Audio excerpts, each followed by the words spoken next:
جب اسرائیل نے اور برطانیہ نے حملہ کیا مصر کے اوپر، جب ناصر نے سویز کنال کو نیشنلائز کیا، تو آپ سوچیں ہم برطانیہ کے ساتھ کھڑے ہو گئے، ہم وہ مسلمانوں کے ساتھ نہیں کھڑے ہوئے، تو کیونکہ ہم شروع میں ہی ایک ڈپینڈنسی سنڈروم آ گیا۔ ہندوستان نے آتے ساتھ ہی انڈیپینڈنس میں فورن پالیسی بنا لی۔ فرق کیا تھا؟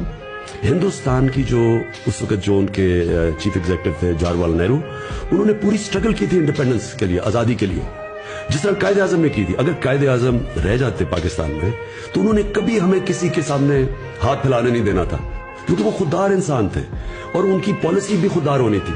ہمارے میں جو ڈپینڈنسی سنڈروم آ گیا، ہم نے ایڈ کے اوپر ریلائی کیا، ہم نے اپنے پیر پہ نہیں کھڑے ہوئے، اور وہ ذوالفقار علی بھٹو نے تھوڑی سی کوشش کی، اس کو فارغ کر دیا، اس کے خلاف بھی پوری سازش ہوئی، وہاں بھی سازش ہوئی، پھر مداخلت ہوئی اور اس کو ہم نے فارغ کر دیا۔ اس کے بعد کبھی بھی پاکستان کی فارن پالیسی آزاد نہیں ہوئی۔